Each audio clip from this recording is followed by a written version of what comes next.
Bueno, buenos días, hermanos. Les saludo en el nombre del Señor Jesús.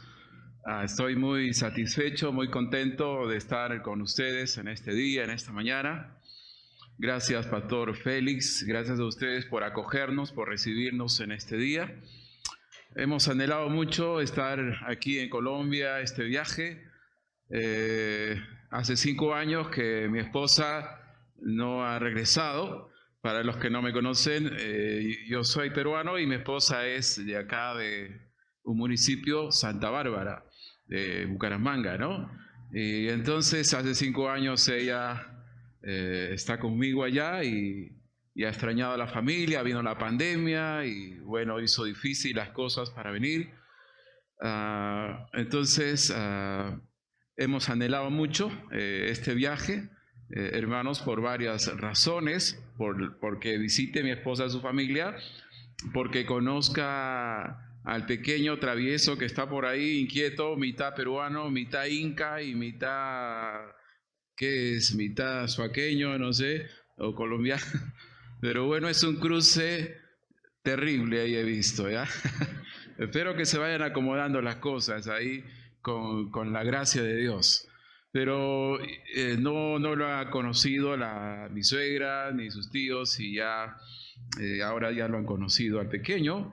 Entonces, por eso hemos anhelado que mi esposa esté con su familia, hermanos, y también estar con ustedes. ¿Ya? Anhelaba estar con ustedes para dar gracias a ustedes por sus oraciones. Gracias por orar, hermanos, por nosotros. Ha sido de mucho ánimo sus oraciones, de mucho fuerza para nosotros, y también por su aporte financiero, económico que nos solían dar. Hermanos, muchas gracias, ha sido de gran bendición. Los llevamos, los tenemos a ustedes en nuestro corazón. ¿Ven? Entonces, y queremos venir, hemos querido venir para darle gracias también a ustedes personalmente. Hermanos, y gracias por ese corazón misionero que tienen ustedes como iglesia joven que son y tienen ese corazón misionero, es ejemplar. Fíjense que a ustedes les he puesto como ejemplo en varias ocasiones donde he ido a predicar, como ejemplo de una iglesia con visión, con corazón misionero. ¿Ya? Eso creo que tiene que ser la visión de cada iglesia, que cuesta en muchos lugares, pero sigan adelante, hermanos, en ese sentido. Muchas gracias a algunos de ustedes acá en particular. Gracias a la hermanita Wendy. Nos ha sacado a veces del hoyo a veces en que estábamos. Gracias, hermana, te amamos mucho con mi familia. Gracias, y a todos vosotros hemos anhelado este viaje. También un tercer razón por qué hemos querido venir y estamos aquí es porque estamos haciendo en este mes de febrero un viaje en sí de exploratorio, de misiones. ¿Ya? Estamos todo este mes de febrero aquí en Colombia haciendo una exploración misionera. ¿Qué significa eso? Que estamos recorriendo algunas ciudades, lugares de esta nación para a futuro, según la voluntad de Dios, nos pueda guiar para hacer un ministerio aquí en Colombia con mi familia. Amén. Entonces queremos servir en un futuro en la voluntad de Dios aquí en Colombia. Vemos que hay mucha necesidad en Colombia aquí. 51, 52 millones tienen ustedes de habitantes, ¿verdad? El Perú tiene 32 millones, entonces Colombia es inmenso. El Perú tiene, en iglesias bautistas sí es fuerte, en la zona norte, o bueno, en general lo que se ha podido contabilizar hasta una década atrás es como 1,000 a 2,000 iglesias bautistas que hay en Perú. Entonces, entre las que se han podido contar, porque hay muchas que no se pueden contar, imagínense, y entonces es mi deseo, mi ánimo, y hermanos, que el Perú levante los ojos, abra los ojos también para apoyar misiones. Tenemos una deuda en Perú, como que la Gran Comisión pensábamos que solamente es para Perú y no más allá. Entonces, ese es el desafío. hermanos, de la palabra de Dios y mío, para mí, mi iglesia, que es relativamente mediana, pequeña, ya vamos a ver al final, en un segundo momento, algunos informes. Hermanos, hace un esfuerzo también para enviarme aquí a este país y está teniendo ese corazón misioneros. De manera que, hermanos, estoy muy feliz de estar con ustedes, ¿ya? Le agradezco mucho a Dios y gracias por la oportunidad de compartir la palabra de Dios. En sí, esta gira lo estamos denominando nosotros ser y hacer discípulos. Y ese es el tema que quiero compartirles también a continuación a todos vosotros aquí. Hermanos, fíjese, Dios nos llama como cristianos a nosotros, otra vez, a ser discípulos y a ser discípulos. El Evangelio, algunos piensan que solamente es algo para recibir. No, el Evangelio es un mensaje para proclamar también. ¿Ven? Entonces, no solamente tenemos que recibir o haber recibido el Evangelio, sino que también debemos nosotros proclamar. Muchos de nosotros, pienso yo hoy en día, a veces estamos engañados en un sentido de que creemos ser verdaderos discípulos de Jesús, pero cuando miramos las Escrituras, puede que a veces no sea verdad. Por ejemplo, recuerdo en Juan capítulo 6, dice que Jesús tenía muchos discípulos en aquel entonces, muchos. Pero luego, al final, Él se quedó con 12. Y los demás, dice que dura es esta palabra, le dijeron, ¿no? A Jesús. Y se fueron. Oh, a tu opinión, pues, que tú digas, soy discípulo verdadero, pero ¿qué dirá Dios? A veces. Entonces, hermanos, tenemos que nosotros ser verdaderos, estar seguros de nuestro cristianismo, de nuestra fe y ser discípulo verdadero en base a la palabra de Dios. Voy a basar este sermón en la siguiente proposición, escúchala, ¿ya? Una vida centrada en el Evangelio. Una vida centrada en el Evangelio rendirá todo al Evangelio. Entregará cada momento, cada palabra, cada oportunidad a la misión de Dios.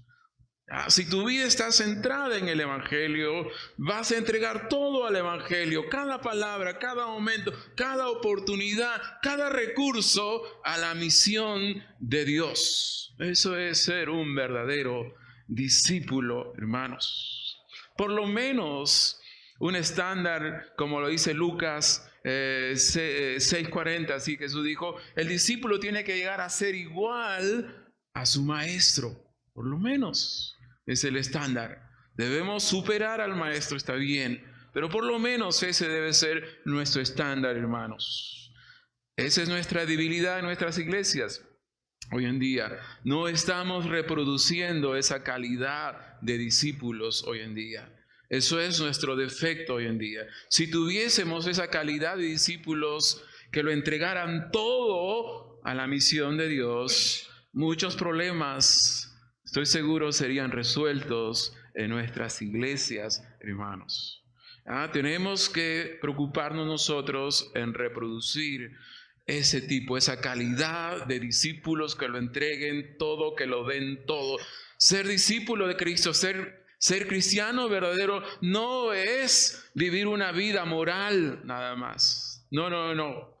Eso lo es cualquier persona. Ser cristiano no es tener a mi esposa como casado en sumisión. No, eso no es ser cristiano. No es tener a mis hijos también en obediencia. No, muchas familias no cristianas son ejemplares también.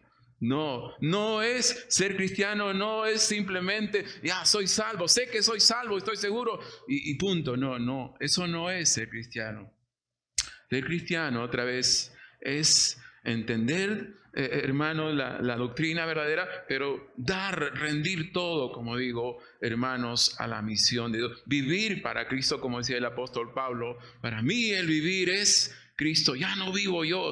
Un hombre que, vamos a ver en esta mañana, vivía entregado, hermanos, a la misión de Dios. ¿Cómo puedo? Sería la gran pregunta. ¿Cómo hago para entregar todo a Dios?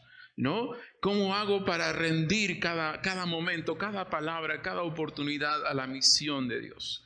Y vamos a ver en el ejemplo de este gran hombre de las Escrituras, el apóstol Pablo, hermanos, en 2 Corintios capítulo 5. Les invito a abrir sus Biblias ahí, en 2 Corintios capítulo 5, hermanos.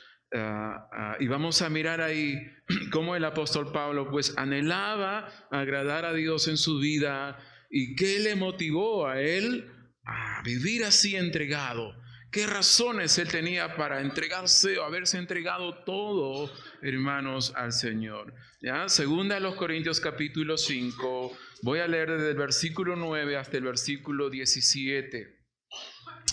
Dice así la palabra del Señor, es el texto en esta mañana que vamos a meditar, ¿verdad? Dice el verso 9, por tanto, procuramos también, o ausentes o presentes, serle agradables. Esa era la meta, eso era lo que tenía por delante en su vida el apóstol Pablo. Vivir para agradar a Dios con todo lo que él tenía. Yo vivo para eso, para agradar a mi Señor. Eso era lo que él tenía en mente por delante para su vida, hermanos. A partir del verso 10 hasta el verso 17 voy a mostrar unas 5 motivaciones ahí. Vamos a desprender 5 motivaciones que al apóstol Pablo lo motivaron a ser un verdadero discípulo, un ejemplo de misionero, hermanos, para nosotros, y debemos seguir. En el verso 10 vamos a mirar ahí que, hermanos, vamos a desprender que el apóstol Pablo tenía la motivación de que él sabía que un día se iba a presentar a dar cuentas ante el tribunal de Cristo.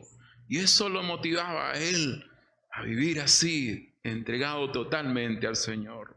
Verso 11, vamos a ver ahí que el apóstol Pablo también sabía y conocía en base al verso 10 el temor de Dios. Pablo tenía mucho temor de Dios y eso lo motivaba a ser un hombre entregado a Dios, ¿ya? También vamos a mirar verso 14 que, hermanos, el amor de Cristo, ahí dice, lo apremiaba, lo arrinconaba, lo apretaba. Ese es el término griego, luego voy a escribir. Hermanos, eso era lo que a él lo mantenía ahí, a estar entregado a la misión de Dios, ¿ya? Y en el verso 15 también tenía Pablo un sentido de gratitud, y por todos murió, para los que viven ya no vivan, él dice ahí. Y en el verso 17 vamos a mirar ahí que Pablo estaba muy motivado a estar entregado a la misión de Dios porque tenía, dice, una nueva vida, una nueva perspectiva en su vida.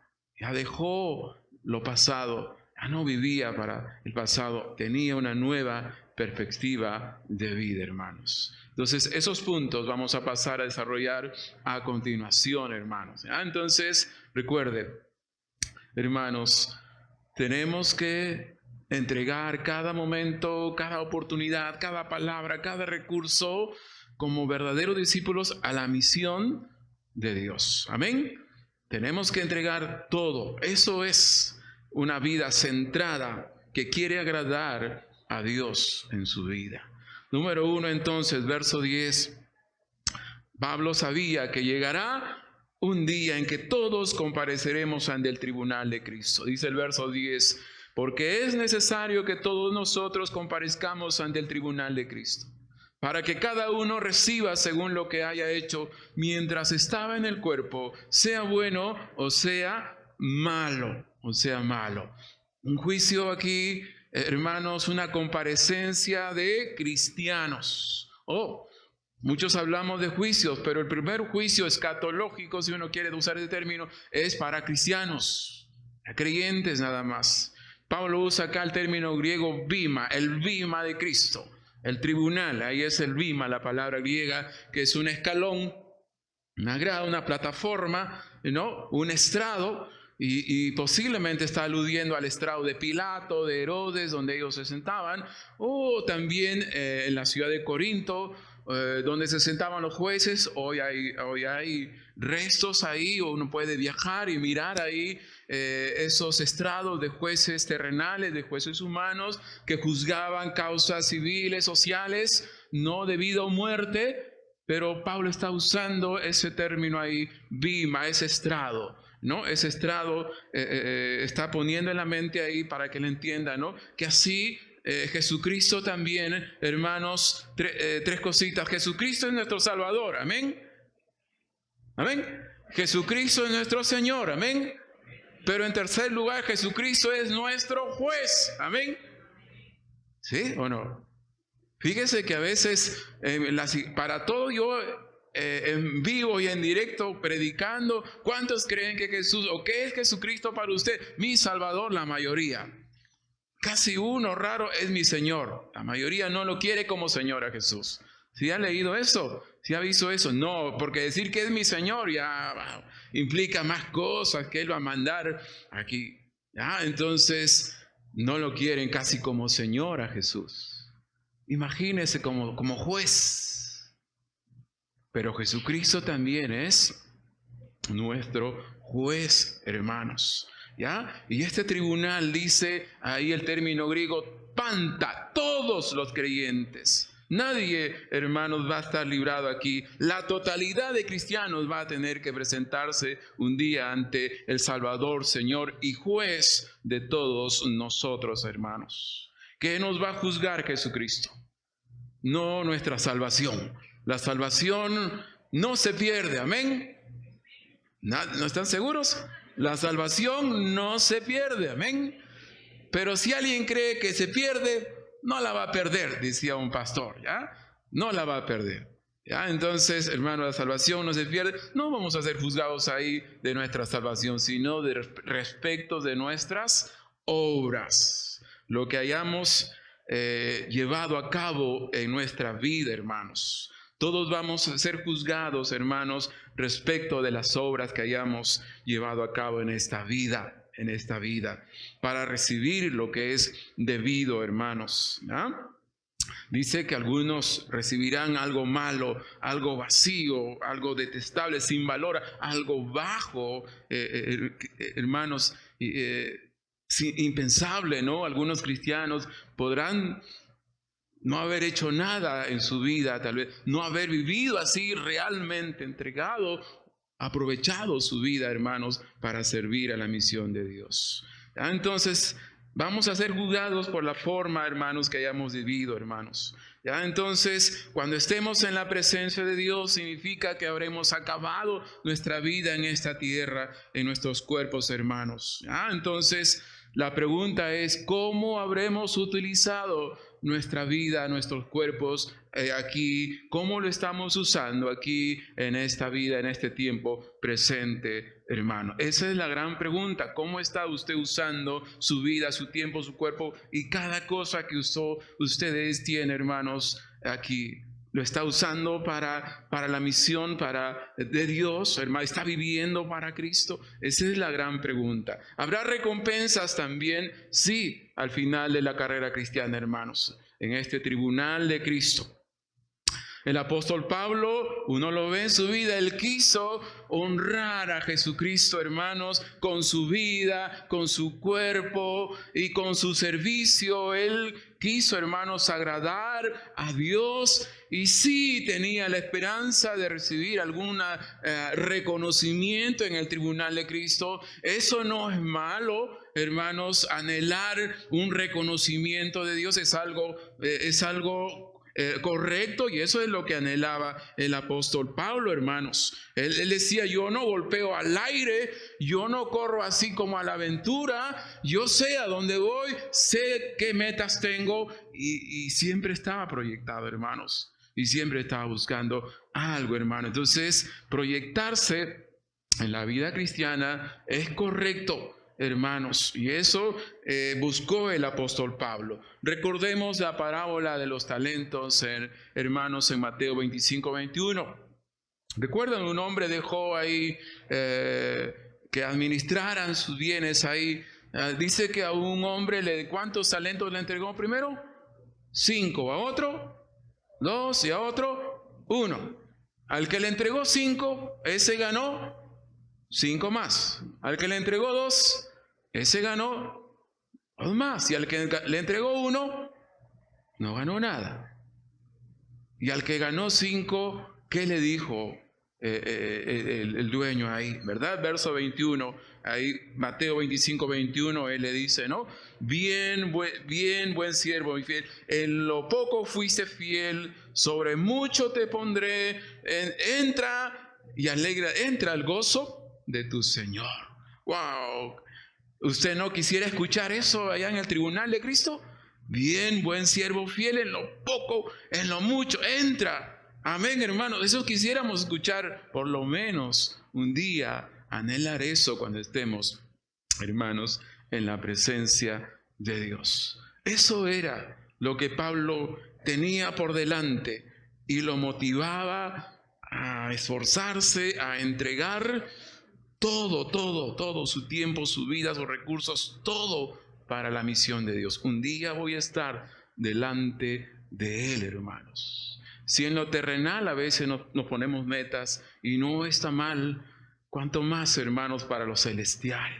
Yo recuerdo cuando en mi época de estudiante de seminario allá en Perú, me contaron esta historia, ¿no? Que había habido un exalumno ahí en el seminario que un día al terminar su seminario él decía: yo quiero ser el director del seminario, el próximo director del seminario yo lo voy a hacer.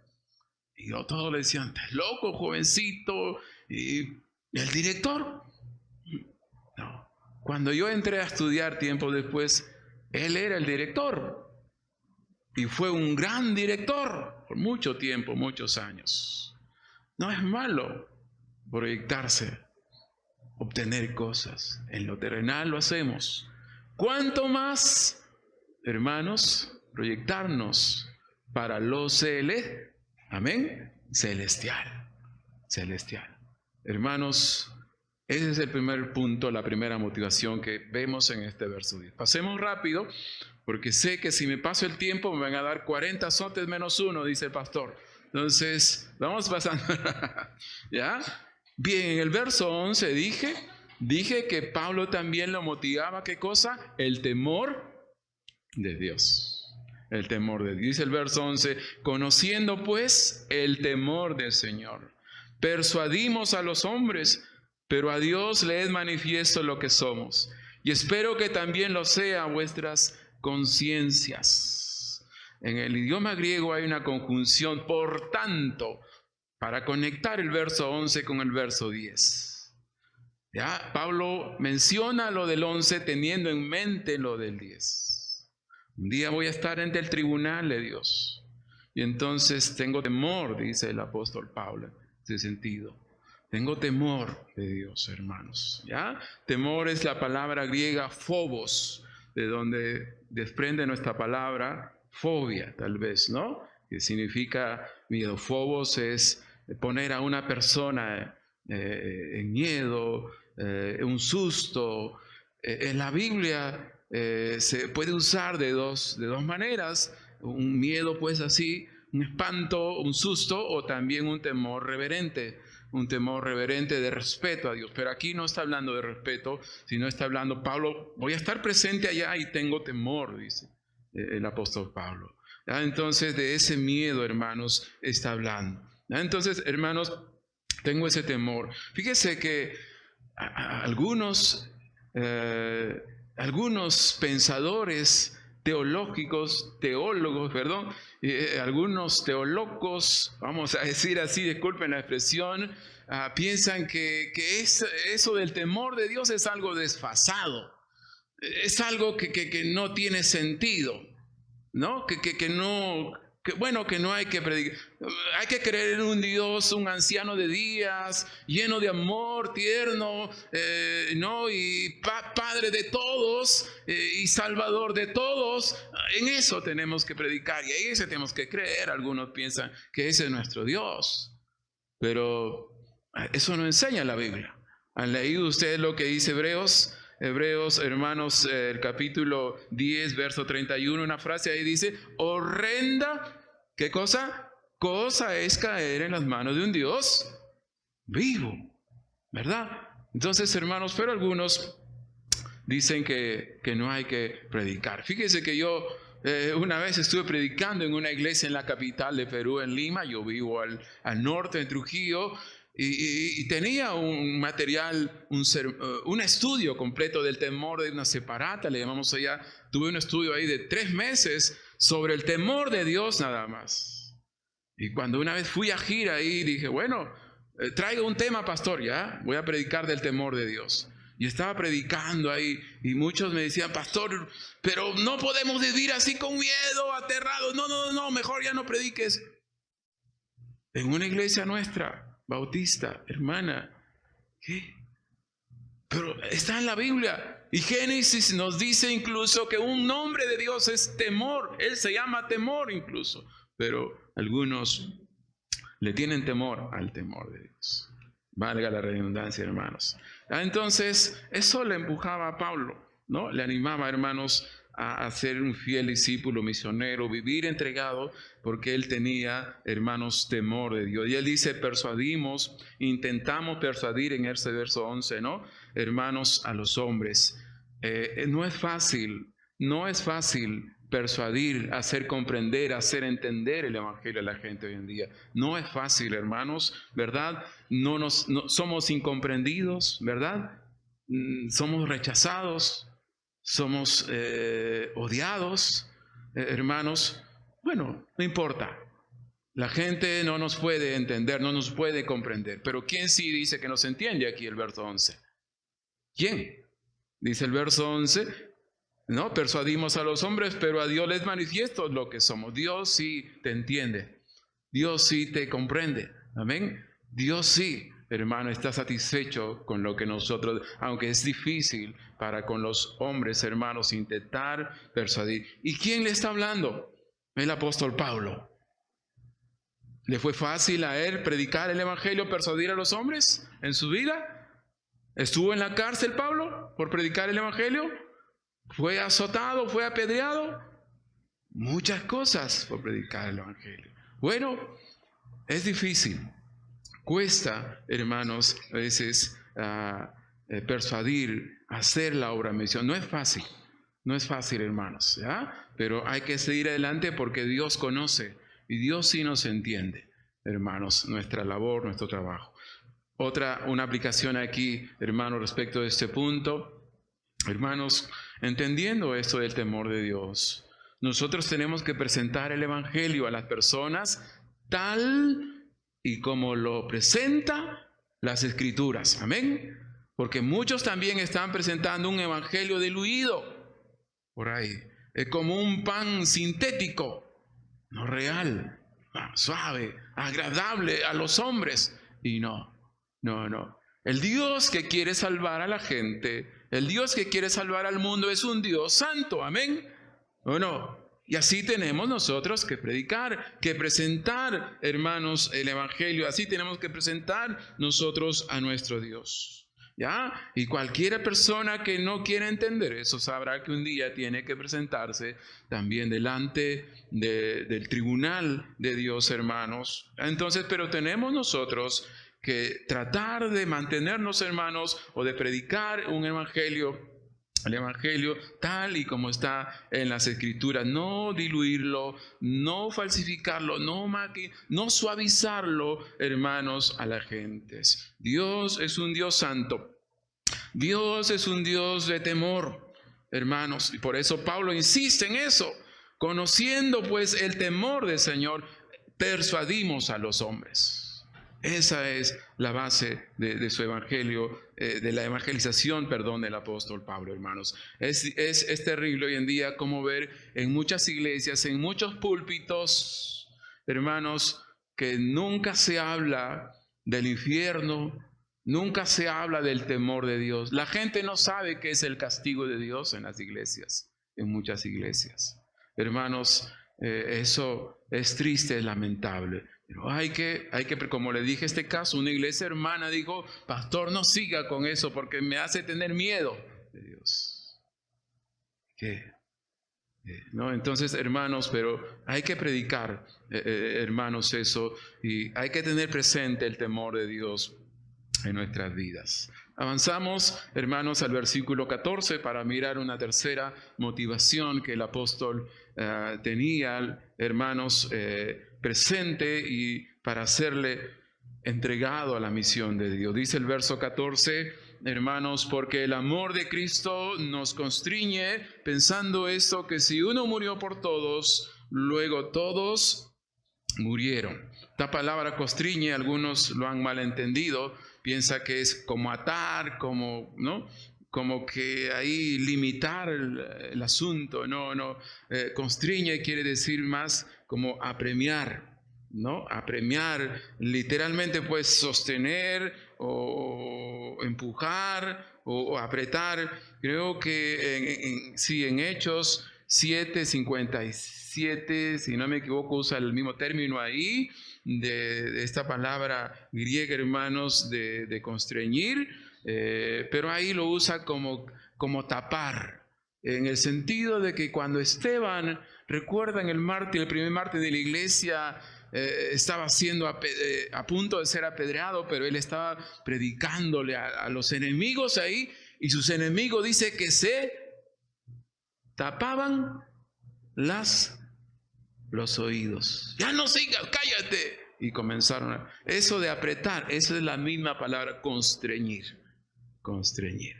Pablo dice eso. Lo que a Pablo lo mantiene en la carrera por delante, entonces es el amor de Cristo. Eso es lo que lo mantiene a él ahí en la tarea, anhelando, entregado. Eso es lo que está diciendo literalmente el apóstol. Es el amor de Cristo, hermano. Un ejemplo de me aprieta, el que me empuja, el que me sostiene, lo que me mantiene en esta carrera, hermano, de la misión de Dios, es el amor de Cristo, dice, hermanos, el apóstol Pablo. Entonces, eso es lo que lo mantiene en su tarea, hermanos. Y además, este versículo nos pone en mente qué es lo que lo llevó a Pablo, como él dice, a alcanzar todo el mundo de aquel entonces con el evangelio, ¿no? De Cristo. Y es el amor de Cristo, hermanos. Eso es lo que lo motivó a recorrer todo el mundo conocido de aquel entonces, hermanos. Y él había llegado a esta conclusión, entonces, hermanos, cuando él se convierte a Cristo, pues. Dice ahí, hermanos, aquí vemos un punto de la teología, de la cristología, aquí algo doctrinal también del apóstol Pablo, hermano. Él dice la teología de Cristo, hermanos, aquí sobre la sustitución. Noten ahí, dice, uno murió por todos, ¿verdad? Entonces, hermanos, y esto es lo central de la teología del apóstol Pablo, hermanos, ¿ya? Entonces, uno murió por todos, ¿ya? Hermanos, en el sentido ahí de la sustitución. Juan el apóstol lo habla, Gálatas. Vamos a mirar ahí Juan 11:50. Creo que Caifás, Onás lo citan ahí como ejemplo en este sentido. Quiero buscar ahí, hermanos, Juan capítulo 11, verso 50, para entender este punto. Si pensáis que no nos conviene que un hombre muera por el pueblo y no que toda la nación perezca, lo está diciendo ahí Caifás, ¿no? Ese es el sentido entonces de lo que está diciendo aquí el apóstol Pablo, ¿no? Que Cristo murió por todos, fue nuestro sustituto. Él tomó nuestro lugar en la cruz. Y eso es la cristología de Pablo, hermanos. Y luego dice el verso, regresamos a Corintios, luego todos murieron. Parece algo una conclusión lógica, hermanos, aquí, hermanos. Entonces, uno murió por los todos y así los todos murieron. Entonces, en cuanto a la muerte espiritual, por supuesto, hermanos. Entonces, este es el evangelio otra vez que predicaba Pablo, hermanos. Claro, hermanos, y eso es nuestra esperanza también para hoy, hermanos. Entonces, esta frase, si hay aquí alguien esta mañana que nos está visitando, que todavía no ha puesto su fe en Cristo, en otras palabras, este versículo enseña que hay una sentencia de muerte sobre la humanidad. Muerte espiritual, hermanos, amigos, para alguien que está sin Cristo. Cuando Adán estaba en el jardín del Edén, él era el representante de la raza humana. Dios le dio el mandato de no comer del fruto, pero Adán desobedeció, hermanos, y pecó, y por eso vino la muerte, vino el castigo a todos. La humanidad, hermanos, todos nacemos en ese pecado, todos estamos bajo esa sentencia en el mundo. Pero Cristo pagó ese castigo. Cristo es el remedio para el pecado. Cristo es la solución para tu vida. Cristo te puede dar vida, como dice la palabra. Escucha esto: o es por Cristo la salvación, o no es por nadie. ¿Esa es la manera de Dios o no es por nada? Eso es lo que está diciendo Pablo. Es Cristo el sustituto. Es Cristo la esperanza para nosotros en este mundo. Amén. Entonces, otra vez, hermanos, en este punto, lo que lo motivaba a Pablo a recorrer, y se recorrió todo el mundo de aquel, era ¿qué lo empujaba? ¿Qué lo apretaba? Dije, el amor. ¿De quién? De Cristo. El amor de Cristo nos constriñe, decía el apóstol Pablo. Te hago una pregunta, hermano. ¿Cómo tú tomas, cómo valoras tú el amor de Cristo? ¿Cómo lo estás tomando? ¿Cómo lo estás valorando en tu vida el amor de Cristo? ¿Cómo? ¿Eres capaz de renunciar a algo que te cuesta? ¿De despojarte a algo como Él lo hizo? Cristo dejó su gloria, Cristo dejó todo para venir y servirnos y morir y avergonzarse y humillarse nosotros. Pablo también renunció, recuerdan él, tengo por basura todo lo que antes y lo que mis títulos y todo, ahora todo es Cristo para mí. Hermanos, si Cristo lo entregó todo, si Cristo lo hizo todo, y a veces nosotros ponemos reparos en cuidar algunas cosas nuestras o en poner por prioridad algunas cosas de nosotros. Y eso no es valorar realmente el amor de Cristo en nuestras vidas. Hay que valorar el sacrificio de Cristo en nuestra vida práctica, hermanos. Hay que ser capaces de renunciar a muchas cosas por el Evangelio de Cristo, hermanos. ¿Cómo estás valorando hoy en día el amor de Cristo, hermano? Voy avanzando al verso 15, hermanos. Dice el verso 15, y por todos murió, para los que viven, ya no vivan para sí, sino para aquel que murió y resucitó por ellos. En este versículo Pablo expresa un sentido de gratitud, hermanos.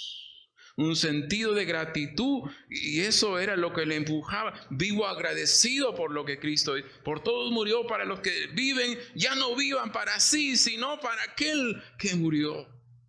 ¿No?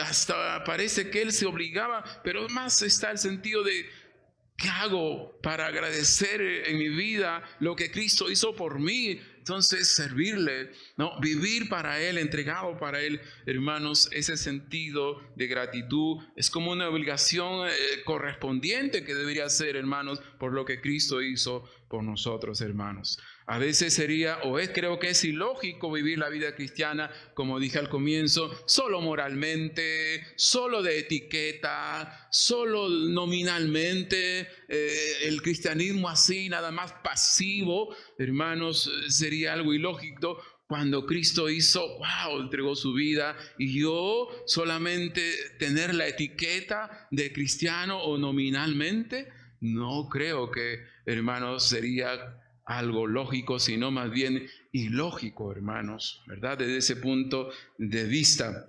hermanos, ¿ya? En 1 Corintios 6, en la primera carta, versos 19 al 20, Pablo, recuerdan que él decía, no sois vuestros, Cristo nos ha comprado. Amén.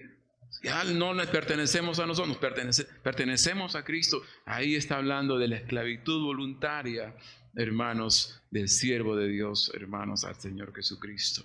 Quiero contarles acá una historia. En el tiempo de la esclavitud en Estados Unidos, por ahí hay un misionero gringo, como les digo yo, él debe saber, el tiempo de Abraham Lincoln, todavía había esclavitud, y él compró a una mujer esclava, y la compró y le dijo, bueno, ahora eres libre. ¿Libre? ¿Puedo hablar lo que quiera? Sí. ¿Puedo hacer lo que quiera? Sí. Eres libre. Y la mujer le dije a él, soy libre. Entonces, en esa libertad decido seguirte a ti, servirte a ti. Hermanos, eso es una ilustración para entender nosotros. ¿Ya? Hemos sido comprados por Cristo, somos libres, pero hermanos, en una gratitud, voluntariamente podemos nosotros decidir qué cosa, ser esclavos, ser siervos del Señor Jesucristo. Amén. Entonces, hermanos, vivir una vida de gratitud, hermanos, a Él. No es fácil hacer la obra misionera. Ustedes lo están aquí mencionando, los esfuerzos, las luchas que hay, hermanos, que se presentan. No es fácil para nosotros, no es para mí, para mi familia, hermanos, venir hasta aquí o servir en la obra de Dios. No es fácil, hermanos, no es fácil, ¿ya? Pero ¿qué es lo que me motiva a mí en este punto? Ese sentido de gratitud. Estoy agradecido, hermanos, por lo que Cristo hizo por mí, por lo que Él se entregó. Por eso le sirvo a Él, por eso le doy todo, le entrego a Él. No me motiva ninguna otra cosa a mí, hermanos, para servir al Señor Jesucristo. Recuerdo que una mujer le dijo a mi mamá, tu hijo está estudiando en un seminario teológico. ¡Qué bien! Porque esos se vuelven millonarios y tienen carros y casas. ¡Qué bien! ¡Qué buena carrera escogió tu hijo! No nos mueve eso. No, nada. Lo que me mueve es el sentido de tener un corazón agradecido, hermanos, a Dios. Y quiero darle, hermanos, hasta lo último de mi día, de mi fuerza y mi tiempo al Señor Jesucristo. Y vivimos para Él, hermanos. Mi esposa a veces me mira y dice, tanto esfuerzo, tanto tenemos que dar. Sí. A veces luchamos. No recuerdo. Yo si hubiese querido dinero, hubiese estudiado una carrera profesional. Si hubiese querido hubiese... No. Nosotros estamos para servir agradecidos por Dios. Y tenemos que esforzarnos y tenemos que hacer esto. Sí. Pero tanto, sí. Y recuerda lo que Cristo hizo por nosotros. Hermano, no es fácil, pero hay que ir adelante. Termino, finalmente el tiempo se agota. Hermanos, ahí en el verso 17, un versículo muy conocido. Ya sabemos de memoria seguramente. De modo que si uno está en Cristo, nueva, las cosas viejas, he aquí todas son hechas nuevas. He aquí todas son hechas nuevas. Las cosas viejas, dice Pablo, está teniendo en mente lo que ha dicho el versículo, no me equivoco, ahí está el contexto, de manera el verso 16, que nosotros de aquí en adelante a nadie conocemos según la carne, y así había un problema ahí de algunos vanagloriosos, hermanos, de su vida presente, parece, en su carne, él está diciendo que discutían, que se creían más que otros, menos. No, eso ya... Dice Pablo, eso es pasado, eso está a un lado. Ahora yo tengo una nueva. La opinión que yo tenía de Cristo antes, ya eso quedó allá. Las opiniones que teníamos antes quedó. Eso es el sentido del versículo. Ahora tenemos una nueva vida, una nueva perspectiva, decía. Y hay que vivir en pos de eso, hermanos. ¿Ya? Todas son hechas nuevas. ¿Qué cosas viejas has pasado en tu vida? ¿Qué cosas viejas has dejado? ¿Tienes muy presente eso o no? Hermanos, ¿y qué cosas en adelante tienes que vivir, hermanos? Vivir en adelante entregado para Él, tus pensamientos, tus palabras. Eso está diciendo el apóstol Pablo. Ahora tienen que ser en la voluntad de Dios, para la misión, para la obra de Él. Termino con esta ilustración de este gran hombre mártir también de la iglesia, Juan Jos. ¿Han escuchado de Juan Jos?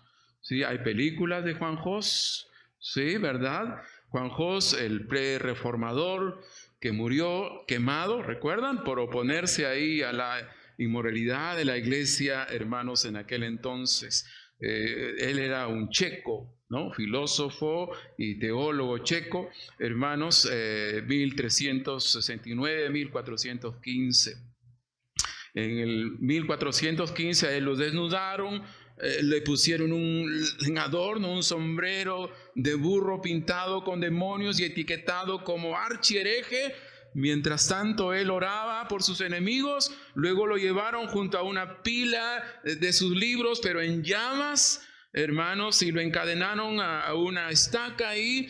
En respuesta a este encadenado, Juan Jos decía: mi Señor Jesucristo fue atado con una cadena más dura que esta por mi bien, así que ¿por qué debería avergonzarme de esta cadena oxidada? Le dijeron una vez más que se retractara, pero él se negó proclamando: lo que enseñé con mis labios, ahora lo sellaré con mi sangre.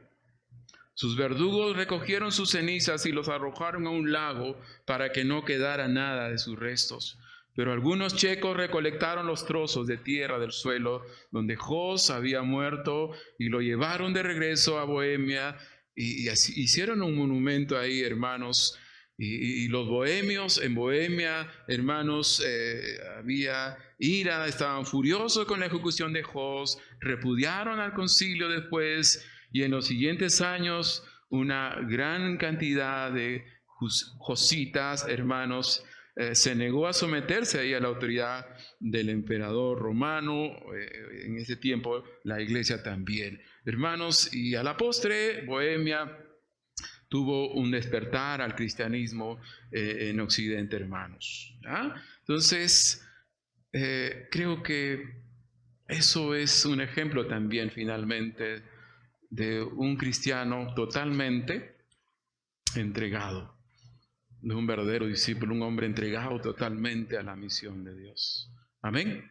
Hermanos, que Dios los bendiga.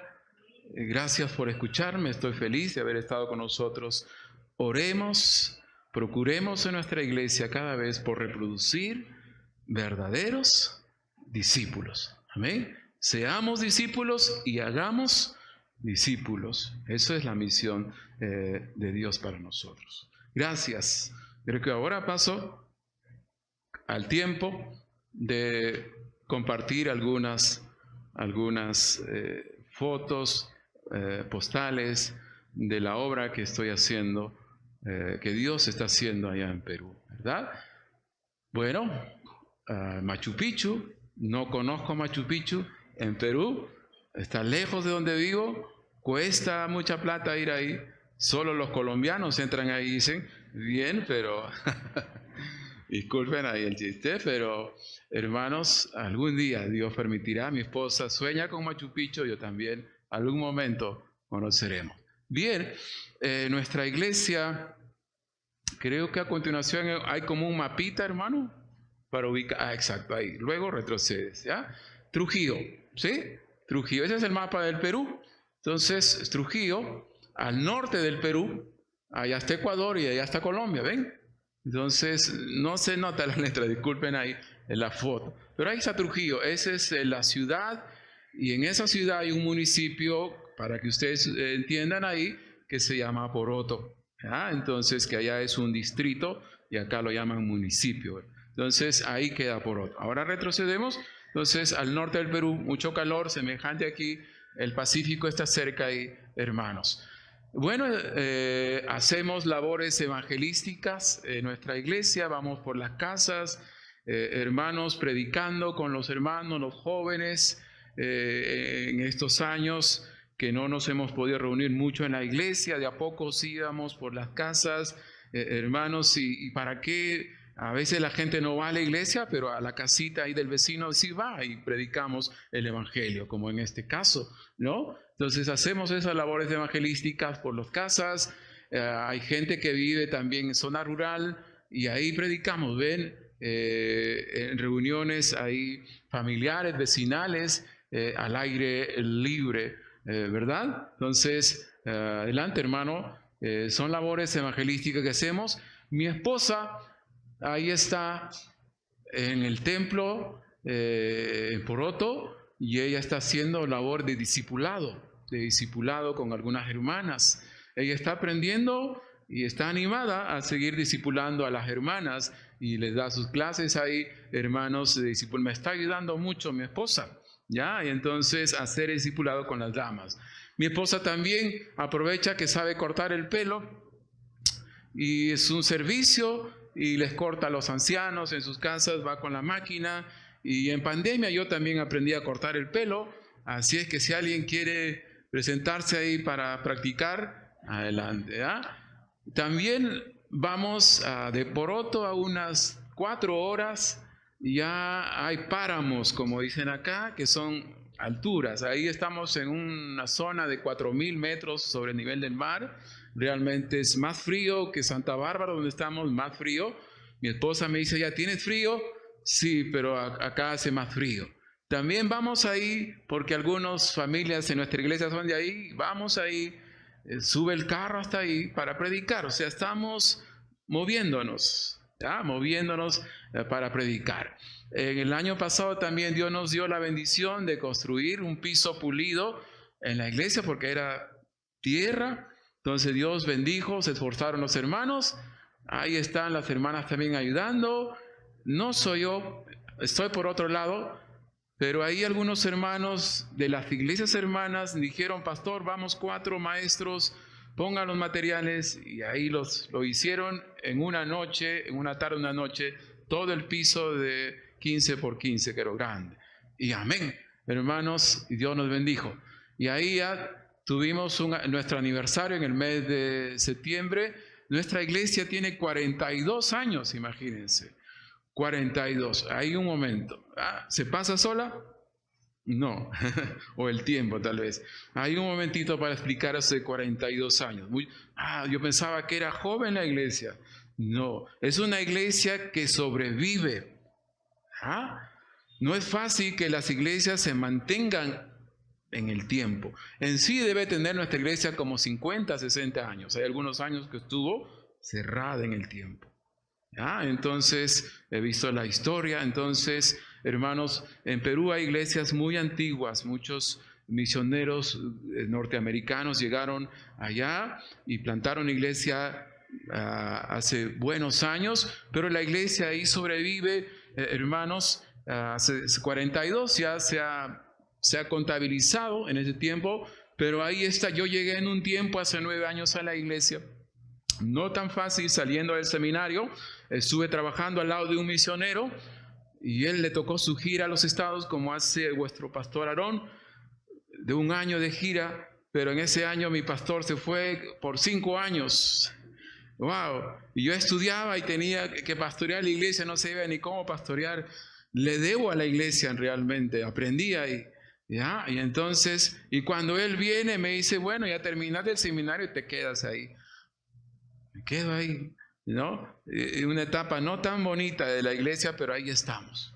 Ahí estamos cada vez creciendo, hermanos, para la gloria de Dios. Avanzamos. Nuestro aniversario, otra vez algunas fotos del aniversario. Ahora sí avanzamos, ¿verdad? Muchas personas nos visitaron ahí ya con el piso nuevo, ¿no? Adelante, nuestro aniversario. Y esa es una obra ahí, un rato, que se llama en Samne. Algunas veces de pronto por ahí han leído Samne. Poroto y Samne es otra obra, otra iglesia. Está a 15, 20 minutos de Poroto, queda Samne. Es otra iglesia más antigua que Poroto, pero con el tiempo se cerró. Entonces está reaperturada esa iglesia, 15 años reaperturada, gracias a la iglesia pequeña que tenemos relativamente en Poroto. Ahí vamos. Cada domingo, yo en la mañana estoy en Poroto, en la tarde voy a ese lugar de Samne y en la noche bajo a Poroto, termino agotado. Hay hermanos que evangelizan, ese es el grupo de hermanos allá en Samne, un buen grupo también que hay ahí, hermanos sirviendo al Señor. Entonces avanzamos. Tuvimos en este mes de diciembre algunos bautizos también. Ella es mi mamá, si la trata. Tuve la bendición de bautizar a mi mamá, la foto antes, ¿ya? ¡Wow! ¡Qué privilegio! Mi mamá años no quería. Ella dijo, hace años me bautizaron así nomás con agüita. No vale eso. No, pero tú, ¿quién te crees para decir que no vale? No vale, la Biblia dice. Y ahora por fin decidió obedecer al Señor, ¿ya? Entonces, ahí está, ahora sí. Ya varios hermanos 9 hermanos se bautizaron. Una bendición entre adultos, jóvenes. hermanos, allá en Poroto. ¿Ya? Entonces, ese es un jovencito que quiere ir a prepararse en el seminario teológico. Allá están todos los bautizados. ¿Ya? Muy bien. Entonces, parte de la iglesia ahí. Ahí un momento, Dios también me ha dado la bendición en 4 años allá en la ciudad de Trujillo de presidir la junta de pastores, ser presidente de la asociación de pastores en Trujillo, que son más o menos 30, 40 pastores, esos no son todos. ¿Ya? Entonces, hermanos, pero ahí Dios me dio ese desafío, ese reto, wow, ser presidente de los pastores, pero ahí no sé cómo les ocurrió a él elegirme, hermanos, y vino la pandemia tan difícil, hermanos, algunos fallecieron en pandemia también, hermanos, pero ahí Dios nos ha dado. ¿Qué hacen los pastores? Las familias se reúnen mensualmente, actividades hacemos entre ellos, nos juntamos, hermanos, y tenemos comunión, planificación. Volvimos las iglesias después de 2 años en Trujillo a juntarnos en nuestras comuniones deportivas, olímpicas. Esa es una foto ya, hermanos, de la vuelta tras la pandemia. Es muy bonita. En Trujillo hay como 40 iglesias. Entonces ya hacemos esas actividades de comunión unido. ¿Ya? Entonces, esa es una primera comunión que hacemos el 1 de mayo.